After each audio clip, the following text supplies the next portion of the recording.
les juges kan mene bawda aywa comme antunya fo nya to mina ni wakati na Facebook yara page kere kadi awma sisan tribunal d'estari aywa ale aka page officiel soro sisan amena nga publication ke o page nunu ne sanfe aw ka bunya bala bi jame wolele no tribunal d'estar la aywa bi malika de wolele no tribunal d'estar la malika wolele no munela bi tribunal d'estar la malika wolele no sabula anya bala ni clip la ni na ko Facebook be kele no malika e abega foko malika be ka islamaya doya dogo ko malika be ka dina mo ko doya bebe ki ta fo aywa an ko ni anya video chama e Facebook sanfe o de kama de malu do na plainte do na malika kan ko an malika jiji aywa anya malika ka kuma ka sege sege ka malika ka kuma ka jate mine malika ka kuma ka ere mu gelena be o yi ko dina te faso jo aywa ko faso ni dina mana bla ko faso de beta ko ka dina to o kuma o ma be ma do ma o lu ma o fana wulile ndo ka video ke ka kuma cha ma fo ola o ko kono la on wulila ka sege sege like anga jiju na nga procureur na nga inspecteur aywa anna na muye anna na ye ka fo ko effectivement anga jamana na be fo ma ko mali aywa islamia alenda na mali la 11e siècle wakati de la bo islamia re ka du mali ko tuma yere la ka be ka islamia o be na 13e siècle wakati ma aywa o 13e siècle wakati la mali tume wole ko l'empire du mali aywa uram tumambolo o uram to ko kangu musa kata 1312 la kata 1337 la aywa kangu musa ale wulila kam mali fambe ke misiru ye kam misiru jojo fambe aywa nane tumbe to kata megira ale tumba ka bore ufa anga orula kato di arabu ma o arabu ya don sisa ka fo ko ja ko mali flende ko ja ko mali jamana ko wari be soro jamana minka o hukum de kona la arabu flende ko kunda maliga o tumbe ta yoro jume o tumbe ta tomboktu gawo ani jene sabula o de tuyu ka fere de yoro ye échange di flan tumbe de yoro mina o te bene ko fe ka boyno aywa anya jate mine ka fo ko 15e siècle wakati la ko 15e siècle ko empire du mali o bore ka place di empire songoima mo ko mne kalanya mali la 6e ane kata 7e ba ambebe empire songoi don empire songoi aywa olunale o bena soni alibere tama ani askia mohamedi soni alibere ani askia mohamedi olunna na islamaya e ko sebere mali la sabula Qur'ane ani bamuru de kumbole bolo soit ebe Qur'ane ta ebe islamay o be bamuru be dima e kumlo be tige aywa olu flene kana islamaya jense mali fanta ani nani bela bo anga kado nono olu tungo ko lu tengu kan dambe bla ko ka tuku islamaya ko parce que anga kutumte arabu ka fende do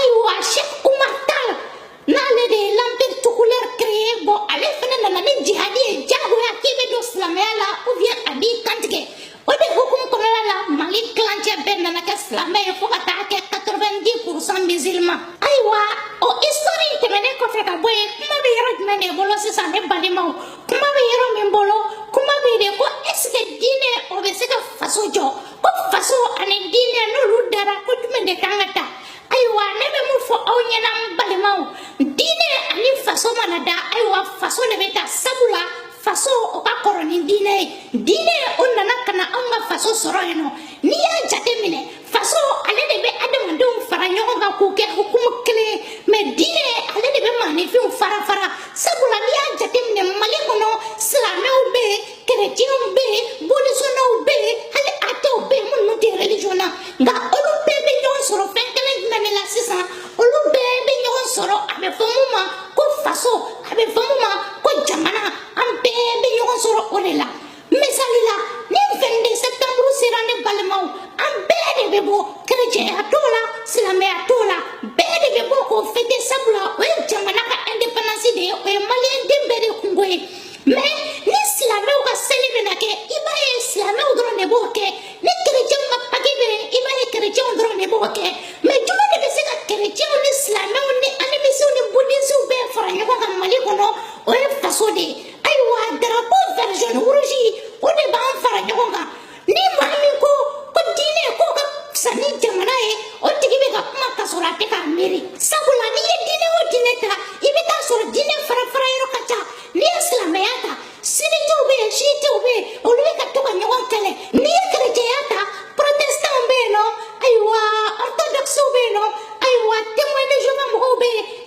Baranji be farafaralelo nga lulu bebe se ka ɲɔgɔn sɔrɔ fɛn kelen jumɛn de la a bɛ fɔ o de ma ko faso o de ye faso ye an ka maliba filɛ nin ye an ka nɔri minɛlen don nɔri minɛli in na bɛɛ de bɛ ka bɔ k'i tɛgɛ di ɲɔgɔn ma bɛɛ de bɛ ka bɔ ka kɛlɛ kɛ a tɛ ka fɔ ko nin ye silamɛ ye a tɛ ka fɔ ko nin ye kerecɛn ye an bɛ ka wuli de ka kɛlɛ kɛ fasoko la sabula an tɛ fɛ an ka faso kana tila donc o ni diinɛ ko tɛ ɲɔgɔn ye sira la diinɛ ani faso u tɛ sira kelen na nka ni diinɛ ani faso bilala an kan ka faso de ta fɔlɔ ka sɔrɔ ka diinɛ tugu o la ayiwa ne bɛna ɲininkali min kɛ aw la sisan n balimaw imagine ni silamɛw ka misiri atakera sisan ko silamɛw bɛ kɛlɛ la est ce que i bɛ kerecɛnw sen o la wa ayi i bɛ taa sɔrɔ silamɛw de bɛ k'o kɛlɛ kɛ ni kerecɛnw ka misiri atakera est ce que i tɛ silamɛw sen o la wa ayi mais ni mali atakera an bɛɛ de atakera ni faso atakera an bɛɛ de bɛ atake o yɔrɔ la diinɛ ko bɛ bila ayiwa baara bɛ kɛ ni mun ye o ye faso ko de ye sisan an ka exemple ta berimani kan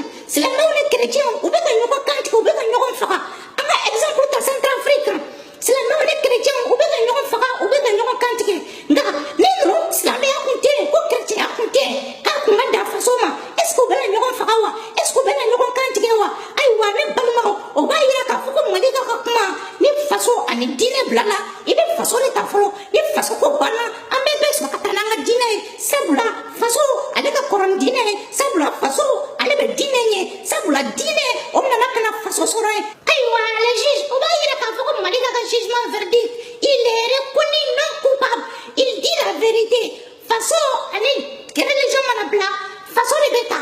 Révérend père, pasteur et chers compatriotes, soyez les bienvenus dans notre grande patrie du Congo belge. La tâche qui vous est confiée de remplir est très délicate et demande beaucoup de tact. Prêtres et pasteurs, vous venez certes pour évangéliser. Mais cette évangélisation s'inspire de notre grand principe, avant tout, les intérêts de la métropole. Le but essentiel de votre mission n'est point d'apprendre aux Noirs à connaître Dieu. Ils le connaissent déjà depuis leurs ancêtres.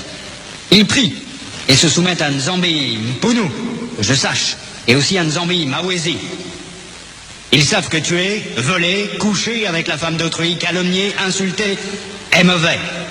Ayons le courage de l'avouer, vous ne venez pas leur apprendre ce qu'ils savent déjà. Votre rôle est essentiellement de faciliter les administrateurs et les industriels, c'est-à-dire que vous interpréterez l'évangile de la façon qui sert le mieux vos intérêts dans cette partie du monde. Pour ce faire, vous veillerez entre autres à désintéresser nos sauvages noirs des richesses dont regorge leur sous-sol, afin d'éviter qu'ils s'y intéressent ou qu'ils nous fassent une concurrence meurtrière, rêvant un jour à nous déloger de cette partie avant que nous ne nous enrichissions.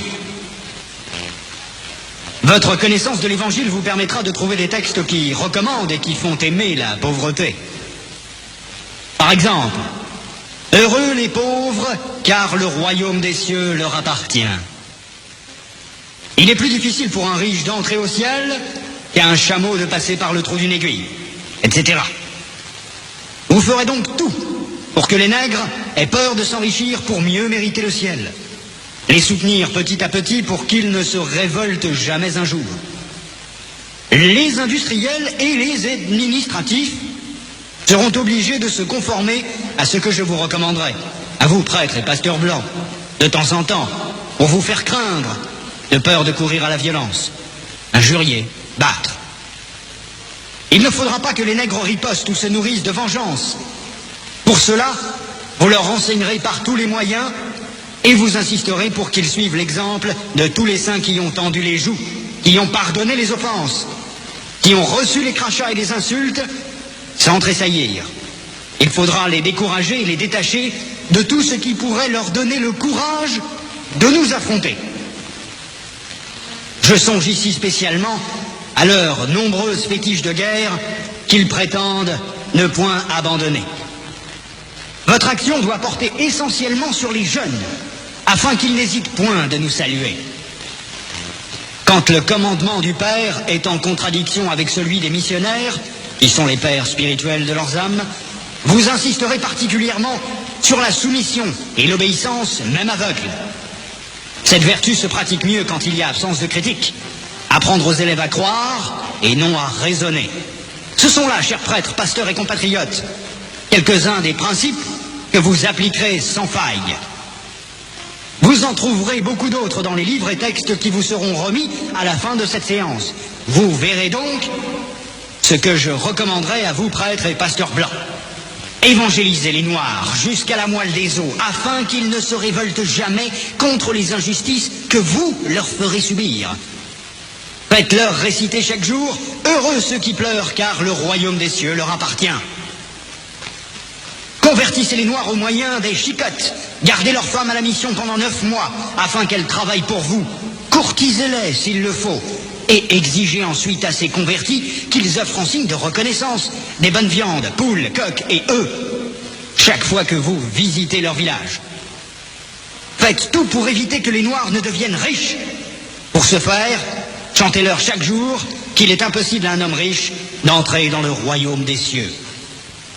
Faites-leur payer une taxe chaque semaine à la messe de dimanche. Détournez cet argent prétendument destiné aux pauvres pour avoir des magasins importants là où vous êtes, paroisses, procures. Transformez vos missions ainsi en de gros centres commerciaux florissants et aidez légèrement les pauvres pour encourager d'autres blancs à investir régulièrement. Demandez aux Noirs de mourir de faim et vous autres vous mangerez 5 fois par jour. En plus, que vos ventres soient toujours pleins de bonnes choses et que vos bouches exhalent partout l'odeur des oignons. Instituez pour eux un système de confection qui fera de vous de bons détecteurs pour dénoncer tout Noir à une prise de conscience pour la revendication de l'indépendance nationale. Enseignez une doctrine que vous ne mettrez pas en pratique, et peut-être s'ils vous demandent pourquoi vous comportez-vous contrairement à ce que vous prêchez, répondez-leur, vous les Noirs, suivez ce que nous lisons et non ce que nous faisons. Et s'ils répliquent en disant qu'une foi sans œuvre est une foi morte, fâchez-vous en appliquant le fouet et répondez-leur, heureux ceux qui croient sans protester.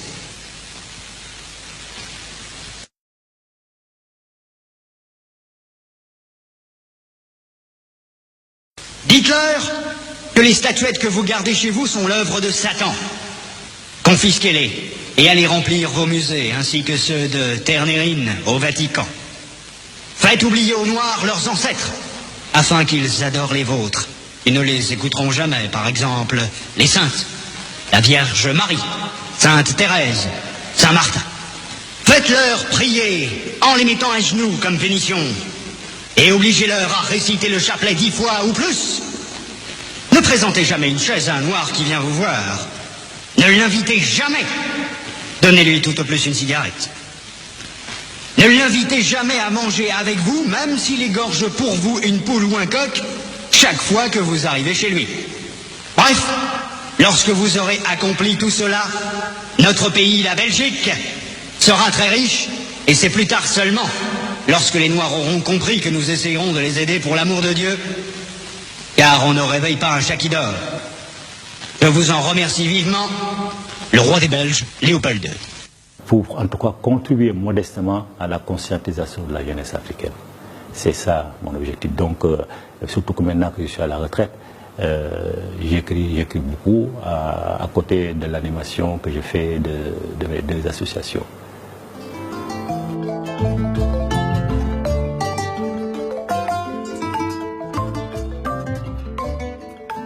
D'abord, la religion n'existe pas. C'est un mot récent, inventé par les Romains. Il est d'origine latine. C'est quand Rome a commencé à dominer le monde. Donc c'est un mot inventé, mais quand il a inventé, toutes les réalités qu'elle prétend couvrir existaient déjà. Donc il n'a apporté aucun enseignement, disons, différent de l'enseignement qui existait avant. Et que par conséquent, il faut l'effacer au détriment, au profit plutôt de la tradition. C'est seule la tradition qui existe. Et que si on pose en Africain la question de savoir si la religion existe en Afrique, elle va elle-même se poser des questions, elle va les répondre. Parfois, elle va dire non. Mais si on lui demande si la tradition existe en Afrique, il n'aura aucune hésitation, il dira oui. Donc c'est qui prouve que, effectivement, le mot religion est utilisé pour s'aimer la zizanie, entre guillemets, pour tromper les gens, parce qu'on oppose religion et tradition. Or, les deux termes couvrent exactement la même réalité. Et donc, j'ai dit, nos traditions, elles sont antérieures à toutes les autres traditions. Elles existent plus de 1000 ans avant la Bible, avant l'Ancien Testament, plus de 2000 ans avant le Nouveau Testament et plus de 3000 ans avant l'apparition du Coran. Et que tout est embrassé dedans. Et dans ce livre-là, il ne fait référence à la vie d'aucun individu. Aucune personne ne voit sa biographie écrite dans ce livre-là. Ça ne concerne que les divinités et les ancêtres, contrairement aux autres livres qui sont des livres de narration qui concernent l'histoire des êtres humains. Donc ça n'a rien à voir. Et ce livre-là, chez nous, existe bien. On les appelle les médounétaires, toutes ces paroles sacrées qu'eux-mêmes ont reprises et qui sont sur le sarcophage, sur les pyramides et qui sont aussi dans les textes écrits.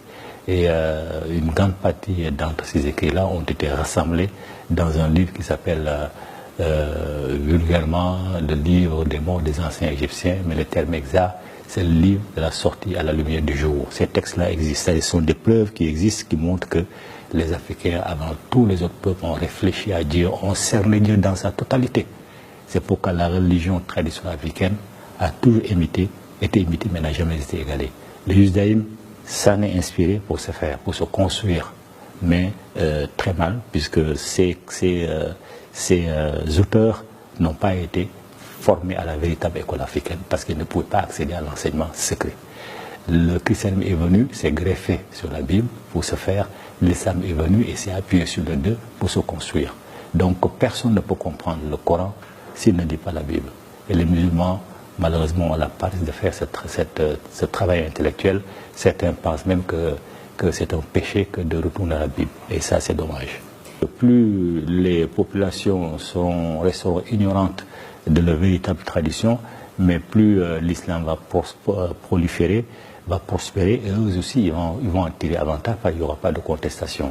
Mais un Africain qui est formé à l'école africaine n'acceptera jamais la résignation. La résignation n'existe pas chez nous. C'est chez les autres qui existent, qui mettent toujours tout sur le compte de Dieu. Si on a un mauvais président, c'est Dieu qui l'a amené et on va supporter qu'il parte. Sauf quand ça chauffe, que les gens se révoltent. Mais on le supporte parce que c'est Dieu qui l'a amené pour nous. La crise principale du monde noir, c'est la crise spirituelle ou religieuse, je devrais dire. Notre problème numéro 1 en tant qu'Africains, c'est notre aliénation spirituelle. Le fait que nous donnions toute notre énergie spirituelle aux dieux, aux divinités de nos ennemis. Et donc nous les alimentons spirituellement de notre énergie, de notre force. Et effectivement, nous-mêmes, nous nous affaiblissons. Donc, c'est cela notre problème numéro 1. D'ailleurs, on le sait très bien parce que quand on discute avec des Africains, qu'on leur parle de problèmes économiques, ils n'ont aucun problème là-dessus. On leur parle de problèmes politiques, ils n'ont aucun problème là-dessus, ils sont prêts à se battre. Et quand on aborde la question religieuse, la question de notre adhésion à des traditions religieuses étrangères, et je parle ici en particulier de l'islam et du christianisme, et bien tout de suite, la situation devient très tendue. Et les discussions pratiquement impossibles, puisqu'à la limite, on peut même se faire lyncher ou tuer quand on problématise Jésus ou Mohamed. Quand on pose la question de la pertinence de ces deux personnages pour les Africains, tout de suite, le problème est énorme. Alors, il y a des Africains qui disent que Jésus et Mohamed sont universels, que leur message est universel.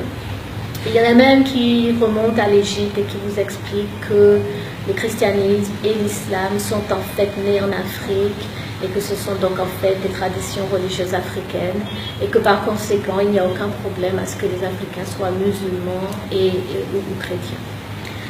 Alors la réponse à cela est simple. Il est très probable, il est fort probable que ces deux religions-là effectivement emprunter certains éléments à la tradition africaine. Cela a déjà été démontré, donc on ne revient pas là-dessus. Mais la vraie question, c'est de répondre très honnêtement à pourquoi est-ce que les Africains sont chrétiens ou musulmans aujourd'hui, en 2015. Et la réponse à cette question est tout aussi évidente, à savoir que si nous sommes chrétiens ou musulmans, c'est en raison d'une défaite. C'est parce que nous avons été combattus et que nous avons été battus que nous sommes aujourd'hui chrétiens et musulmans. Et donc accepter ces religions-là, qui nous ont été imposées donc par les gens qui nous ont fait la guerre et qui nous ont battus, c'est en fait accepter notre défaite.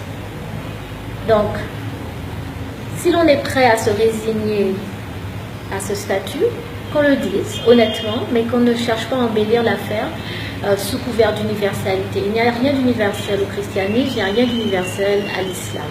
L'islam, ce n'est rien de plus ou de moins que du nationalisme arabe. On le voit, par exemple, quand on vous dit que Allah parle arabe, c'est du nationalisme arabe. Quand vous dites que les Arabes ont la chance, justement parce que Allah parle arabe, ça veut dire que moi qui ne parle pas arabe, je n'ai pas de chance.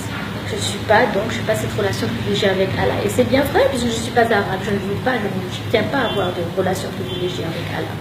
Allah, c'est le Dieu des musulmans, des Arabes, qu'il en soit ainsi, ça ne me gêne pas. Le christianisme, c'est la même chose, avec Constantin qui en 325 décide de réunir le concile de Nicée parce que pour des raisons politiques de consolidation de l'Empire romain, il a besoin d'une religion et il le fait. On est encore une fois en plein nationalisme occidental, européen, blanc. Quand vous regardez les détails, vous voyez bien que ces religions-là ne sont pas des religions qui ont été faites pour les Africains. En fait, au niveau théologique, il y a d'énormes différences entre la religion africaine et ces religions-là. Par exemple, la religion africaine ne croit pas en cette notion d'enfer et de paradis, ça n'existe pas pour nous. Alors évidemment, les chrétiens ont inventé ça pour nous terrifier et pour continuer à nous contrôler. L'islam aussi croit au paradis et à l'enfer. Quand on regarde les détails de leur enfer et de leur paradis, on voit encore une fois leur empreinte culturelle, ethnique profonde. L'islam vous dit que si vous êtes un homme pieux, vous allez au paradis, vous allez avoir 72 vierges blanches.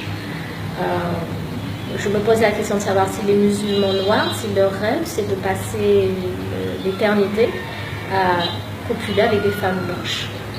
Des femmes qui ne ressemblent pas à leur mère. Alors ça veut dire quoi au niveau du respect de soi, au niveau du respect de sa mère? Mais c'est ça en fait, c'est ça le paradis. Donc les femmes sont blanches, ce qui signifie que les femmes noires ne sont pas dignes d'être l'ultime récompense d'un musulman, d'un arabe pieux.